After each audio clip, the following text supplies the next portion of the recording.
నమస్కారం. నాతో పాటు ప్రెస్ మీట్లో కలెక్టరేట్ ఆఫీస్లో బీ ఫామ్ సబ్మిట్ చేయడం జరిగింది. నాతో పాటు ముఖ్యంగా వంశీచంద్ర రెడ్డి గారి సతీమణి ఈరోజు బీ ఫామ్ సబ్మిట్ చేయగలిగితే ఆయనతో పాటు మిగతా అందరు జడ్పీ చైర్మన్లు, ఎమ్మెల్యే గారు అందరూ పాల్గొన్నారు. అయితే ముఖ్యంగా నేను ఈరోజు పాలమూరు ప్రజలకు తెలియజేయాల్సింది ఏంటంటే, కాంగ్రెస్ ప్రభుత్వం ఏర్పడ్డ తర్వాత చాలా తక్కువ సమయం అయినప్పటికీ కూడా గౌరవ ముఖ్యమంత్రి గారు రేవంత్ రెడ్డి గారి ఆధ్వర్యంలో ఆయన ప్రభుత్వాన్ని ఏ విధంగా ముందుకు తీసుకెళ్తున్నారో, సంక్షేమ పథకాలు ఏ విధంగా అమలు చేయాలో అన్న దాంట్లో ఎలాంటి ఇబ్బంది లేకుండా మంత్రివర్యులు అందరి సమక్షంలో నిర్ణయాలు తీసుకొని ప్రభుత్వాన్ని ముందుకు తీసుకెళ్తున్న విషయం ఈరోజు తెలంగాణ రాష్ట్ర ప్రజలందరూ కూడా గమనిస్తున్నారు. అయితే ఏదో ఎలక్షన్లు వచ్చినాయని ప్రజల్ని ఏదో ఉద్దేశపూర్వకంగా ముఖ్యమంత్రి గారిని విమర్శించాలనో లేకపోతే ప్రజల్ని తప్పుదోవ పట్టించాలో అనే చేసే ప్రయత్నాలు చాలామంది నాయకులు ఈరోజు ఎన్నో అపవాదాలు ముఖ్యమంత్రి గారు మీరు మోపుతున్న విషయం మీ అందరికీ తెలిసిందే. అయితే నేను కొన్ని విషయాలు మీతో షేర్ చేసుకోవాలనుకుంటున్నాను. ఎందుకంటే ఇన్ని రోజులు ప్రజలు మోసపోయినరు. సరే, గత పాలకులు చేసిన నిర్లక్ష్యం వల్ల కావచ్చు పేదవాళ్ళు చాలా విధంగా నష్టపోయిన విషయం మనందరికీ తెలిసిందే. కానీ ఈరోజు కాంగ్రెస్ ప్రభుత్వం వచ్చిన తర్వాత 129 రోజులు పూర్తి చేసుకుంది. అందులో ఇచ్చిన 6 గ్యారంటీలలో మన దగ్గర ఆల్రెడీ 5 గ్యారంటీలు అమలవుతున్నప్పటికీ కూడా ముఖ్యంగా ఎమ్మెల్సీ కోడ్ ఉండడం వల్ల, దాని తర్వాత ఎంపీ కోడ్ రావడం వల్ల మాత్రమే ఈరోజు 200 యూనిట్ అంటే జీరో కరెంట్ బిల్ రాలేదు మన పాలమూరు జిల్లాలో. అది మనకు తెలిసిందే. కానీ దాన్ని కూడా రాజకీయం చేసుకొని వాడుకుంటున్న నాయకులకి నేను ఒక విషయం తెలియజేయాలనుకుంటున్నాను. ఏ ప్రభుత్వం కూడా వాళ్ళు ఇచ్చిన హామీలు కానివ్వండి, వాళ్ళు ప్రభుత్వం అదెంత తీసుకుంటే ఈరోజు కేంద్ర ప్రభుత్వంలో మోడీ గారు ఉన్నారు. 10 సంవత్సరాలు అయింది ప్రభుత్వం ఏర్పడి. అప్పుడు 2 కోట్ల ఉద్యోగాలు అన్నారు. ఇంకా ఎన్నెన్నో హామీలు ఇచ్చిండు. మన పాలమూరు రంగారెడ్డి ఎత్తిపోతల పథకానికి జాతీయ హోదా ఇస్తా అని చెప్పి ఆయన్నే స్వయాన ప్రచారంలో భాగంగా ఒక సభలో చెప్పిపోయిన సందర్భం మీ అందరికీ తెలిసిందే. ఇప్పటివరకు హోదా కాదు కదా, దానికి సపరేట్గా ఒక ఫండ్ కేటాయించడం కూడా జరగలేదన్నది మనందరికీ తెలుసు. సరే, ఎలక్షన్ల మూమెంట్లో చాలా హామీలు ఇచ్చుకుంటాం. ఖచ్చితంగా ప్రభుత్వం చిత్తశుద్ధితో ఉంది. గౌరవ ముఖ్యమంత్రి గారు ఆ హామీలన్నీ కూడా నెరవేర్చడానికి రెడీగా ఉన్నారు.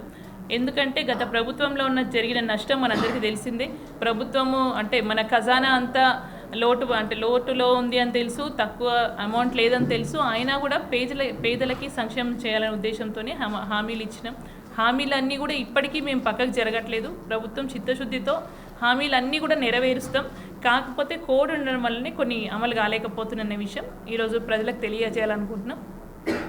దాంతోపాటు ఇందిరమ్మ ఇళ్ళ గురించి ఈరోజు కొంతమంది నాయకులు మాట్లాడుతున్నారు. ఇండ్లు ఇస్తామని చెప్పి ప్రజల్ని మోసం చేస్తున్నారని మాట్లాడుతున్నారు. కానీ ఇప్పుడు ఏ గ్రామానికి వెళ్ళి చూసినా కూడా ఆ రోజు ఇందిరమ్మ హయాంలో ఇచ్చిన ఇందిరమ్మ ఇల్లు తప్పించి తర్వాత ఏ నాయకులు ఏ పార్టీ కూడా ఇల్లు కట్టియలేదన్నది వాస్తవం, మనకి గ్రౌండ్లో కనిపిస్తున్న నిజాలు.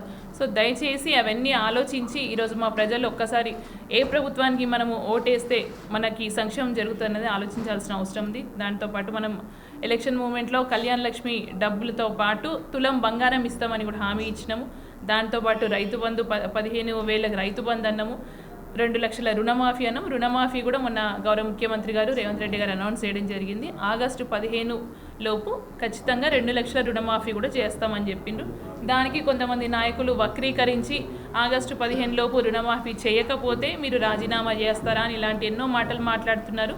వాళ్ళందరికీ ఏం చేస్తామో అన్నది ఆగస్టు 15 లోపు మేము నిరూపించుకుంటాము. సో ఎవరో మాట్లాడే రోడ్డు మీద అంటే ఏనుగులు పోతుంటే కుక్కలు మొరుగుతాయి అన్నట్టు ఎంతోమంది మాట్లాడే మాటలకి స్పందించి రేవంత్ రెడ్డి గారు దానికి కౌంటర్ ఇవ్వాల్సిన అవసరం లేదు. మేము చాలు, మా నాయకులు కాంగ్రెస్ కార్యకర్తలు చాలు వాళ్ళకి సమాధానం ఇవ్వడానికి. ఖచ్చితంగా కాంగ్రెస్ ప్రభుత్వం సంక్షేమం జరుగుతుంది.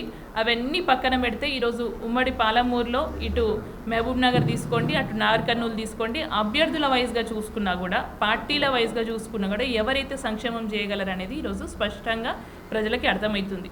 ఇటు వంశీచంద్ర రెడ్డి గారు చూడండి, మీరు బీజేపీ క్యాండిడేట్, అటు టీఆర్ఎస్ క్యాండిడేట్ గత టర్మ్ ఎంపీగా చేసిండ్రు, ఎన్నుకోబడ్డారు. ప్రజలు ఎన్నుకున్న తర్వాత కూడా ప్రజలకి ఏం సంక్షేమం చేసిండ్రు అన్నది ఈరోజు ప్రజలకు అర్థమవుతుంది.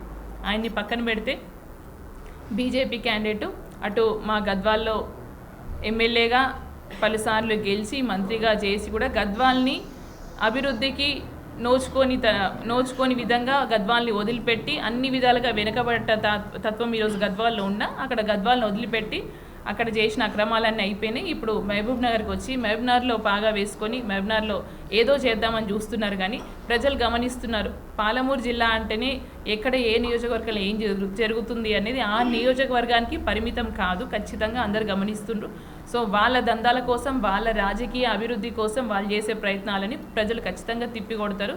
ఇటు మా నాగర్ కర్నూలు పార్లమెంట్కి చూసుకున్న ఎంపీ అభ్యర్థిగా మల్లు రవి గారు ఉన్నారు. దాంతోపాటు బీఆర్ఎస్ నుంచి ఆర్ఎస్ ప్రవీణ్ కుమార్ గారు, బీజేపీ నుంచి భరత్. ఇక ఇద్దరి సంగతి ప్రజలకు తెలిసిందే. ఇప్పుడు బీజేపీ నుంచి ఉన్న క్యాండిడేట్ భరత్ గారి తండ్రి ఎంపీగా, గత పార్లమెంట్ ఎంపీగా ఉన్నారు. ఇప్పటికీ కూడా పార్టీకి కానీ రాజీనామా చేయకుండానే బీజేపీ అభ్యర్థిగా కొడుకుని నిలబెట్టిండు. అదొక్కసారి ఆలోచించాలి. అటు ఆర్ఎస్ ప్రవీణ్ కుమార్ గారు ఆ రోజు టీఆర్ఎస్ ప్రభుత్వాన్ని ఎన్నో విమర్శలు చేసిండ్రు. అదే టీఆర్ఎస్ ప్రభుత్వంలోకి వెళ్ళి బీఆర్ఎస్ ప్రభుత్వంలోకి వెళ్ళి ఈరోజు అభ్యర్థిగా మారిండ్రు. సో దయచేసి ప్రజలందరూ మన సంక్షేమం కావాలంటే, మన పాలమూరు మారాలంటే, మన గౌరవ ముఖ్యమంత్రి గారి రేవంత్ రెడ్డి గారి బలాన్ని మనం పెంచుకోవాలంటే ఖచ్చితంగా మనందరి అమూల్యమైన ఓటు ఈసారి కాంగ్రెస్ ప్రభుత్వానికి వేయాల్సిన అవసరం ఉంది. అయితే నిన్న ఒక నాయకురాలు మాట్లాడిండ్రు. ఏంటంటే ఈరోజు మరి కాంగ్రెస్ ప్రభుత్వం వచ్చింది తెలంగాణ రాష్ట్రంలో, బీజేపీ ప్రభుత్వం రాలేదు కదా, మరి పేదల్లోకి ప్రతి గుండెల్లోకి బీజేపీ ప్రభుత్వం నాయకుడు మోడీ గారు ఉన్నారు అంటున్నారు. మరి ఎట్లున్నారు అంటే, లేదు ప్రతి గుండెల్లో బీజేపీ నాయకుడు ఉన్నాడు అంటే మాకు అదే అర్థమైంది. ఎట్లా ఉన్నారంటే, ప్రతి ఇంటికి అక్షంతాలు పంపించినాం, ఆడ రామ మందిరం కట్టుకున్నాం కాబట్టి బీజేపీకి ఓటేస్తారంటే, అక్షింతాలతో అభివృద్ధి జరగదు అన్నది ప్రతి పేదవాడికి తెలుసు. అక్షింతాలు వస్తే ఇంట్లో ఇండ్లు కట్టుకోలేరు, పేదవాళ్ళకి చదువులు రావు, చదువుకున్న వాళ్ళకి ఉద్యోగాలు రావు, మన బీద బతుకులు, వెనకబడ్డ జాతుల బతుకులు మారవు అన్న సంగతి పేదవాళ్ళందరికీ అర్థమవుతుంది. తెలియని నాయకులకు బహుశా వాళ్ళకి తెలియజేయాలనుకుంటున్నాను.